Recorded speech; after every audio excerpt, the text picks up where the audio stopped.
Hello, everyone. Thank you for coming back after viewing the part one of this presentation, how to create balance in your life. I am Behnam Bakhshandeh, Organization Development and Human Resources Development practitioner and coach, executive coach, author, and a speaker. And this is a part two of two on the topic, how to create balance in your life. As you might remember on the part one, we emphasize on what do you mean by balance? What's the definition of balance for you?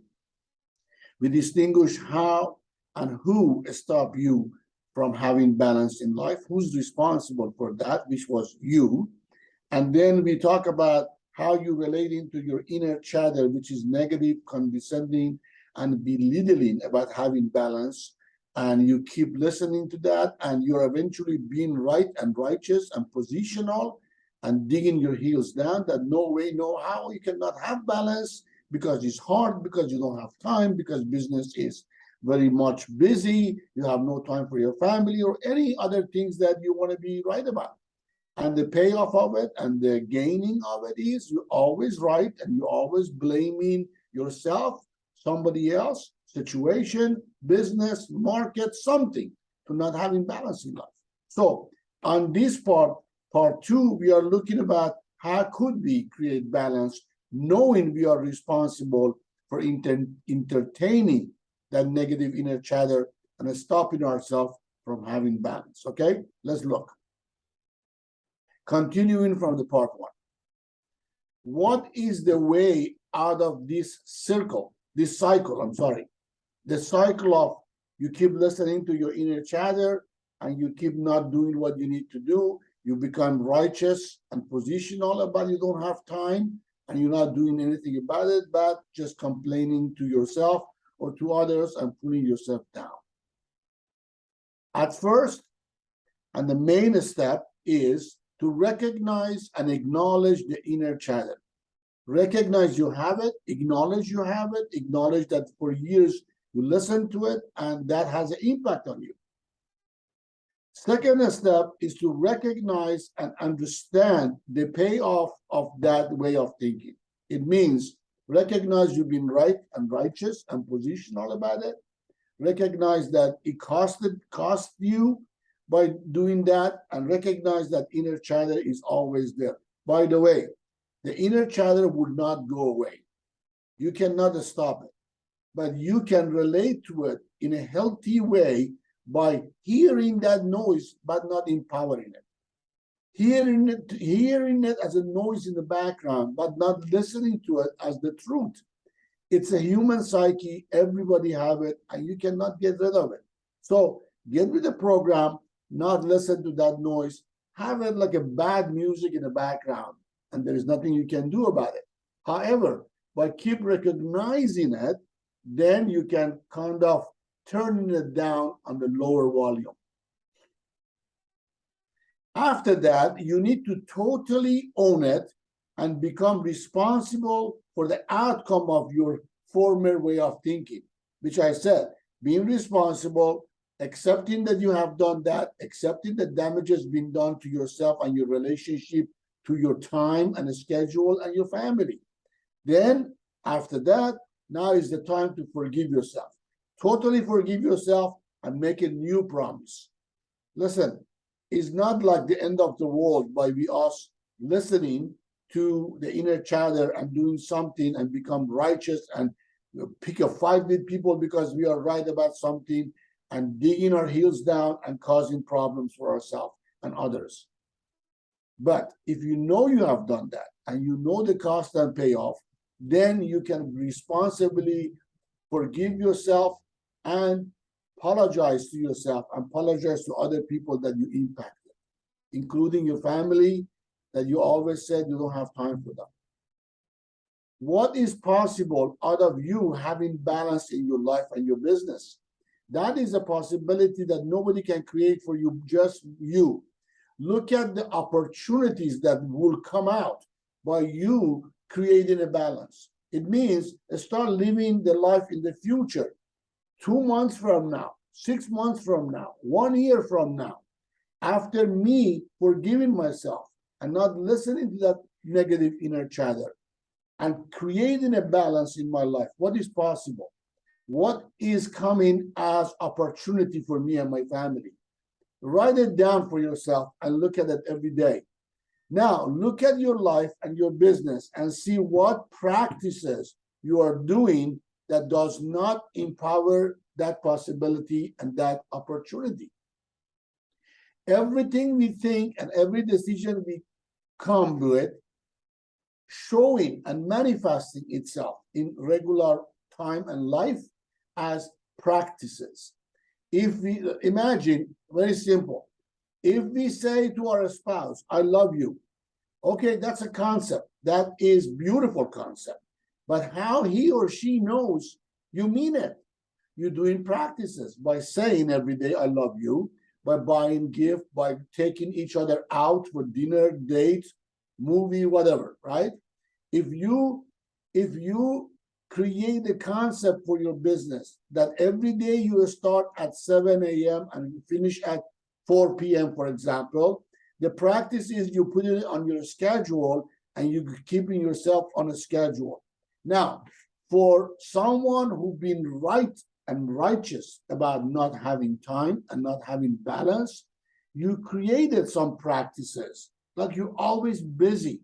If I be a fly on the wall, I watch your desk, or like I watch your workplace, work spot, and you're always busy. You have no time to take a break. When you go home, you're so tired and so resentful that you sit in the corner and don't want to talk to anybody, don't have time or energy to do anything else. These are the practices that we created. Now, when you want to create the balance, you got to start looking at, like a fly on the wall, what you have done and how you have done it. Start eliminating those practices and create a new set of practices to replace them. Now it's up to you. As we talk on the part one, you are the one that causing everything in your life, nobody else. Open your schedule book and redesign your daily activities and a schedule.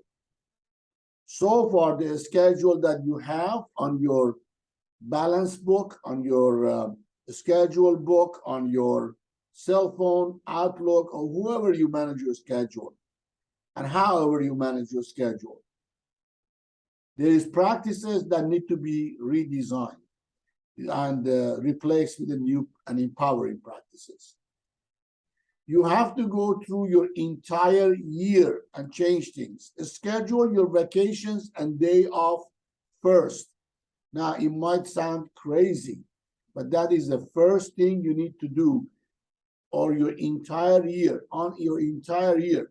Write down 1, 2, 3 vacations, short or long, however you like to do it. Put those on your schedule first. Then schedule the fun activities that you care about the most, with your family, with your friends, with yourself. If you like to play music, if you like to play golf, if you like to go to concert, if you like to write book, schedule those first. Log in your closing time, the time that you are going home. You have to be religious about this, especially if you are in relationship, married, if you are a parent and you have children, or you like to spend time with people. You have to know what time you close, and give yourself permission to not go into your email and check everything, or check your messages or text. These days and time, there is so many communication apps and platforms available that you can't have enough time to check everything. If you are the one who wants to create balance in life, you have to have an end time for every day. Now you have all your free time on your calendar so that you can design your working hours. Stop complaining about you don't have time. Stop nagging, bitching, and complaining, and you will have enough time. I promise you, if you have a notepad, start writing the minutes and hours that you spend bitching, moaning, complaining about you have no time. You see, every day you spend 1 or 2 or even more hours on complaining. Add 15 to 20% of the time to every activity you are scheduling in your book. Why? Because the nature of meetings, the nature of talking to people, the nature of doing something is sometimes you go over time. If you schedule 20%, if you have a meeting with me for 1 hour, schedule 1 hour and 15 minutes or 1 hour and 20 minutes.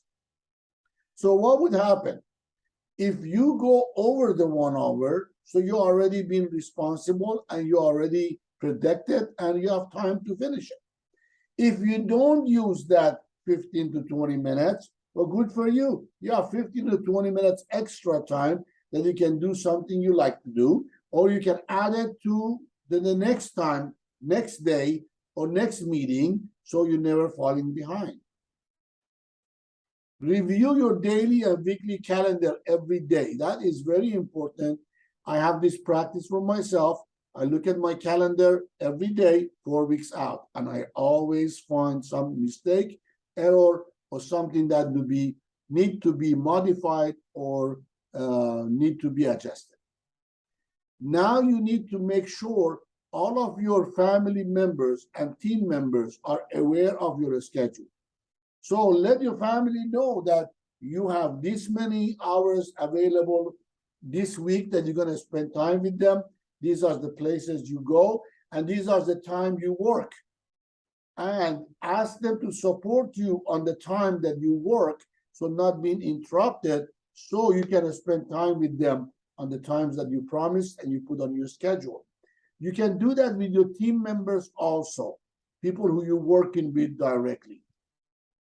Now remember this, if it is not in your schedule, it will not get done.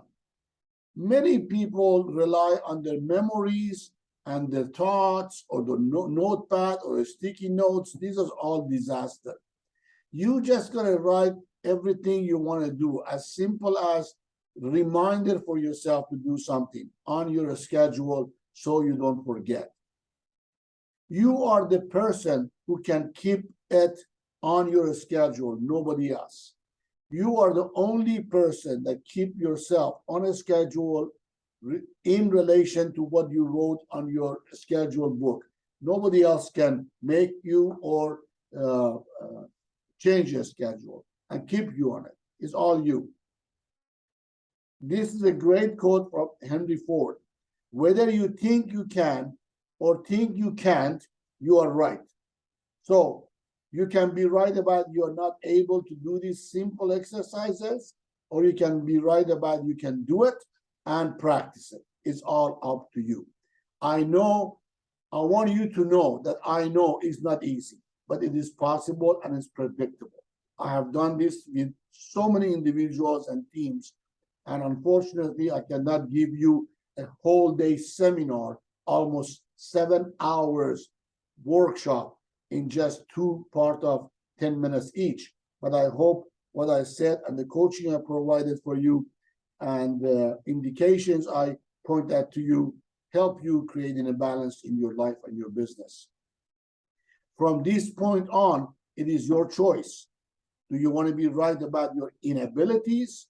You want to be righteous about life is hard, and you want to dig your heels down that you cannot have balance because fill the blank, or take personal responsibility and take on the whole thing, and even hire a coach like me or any other coaches that support you on that to keep you on track.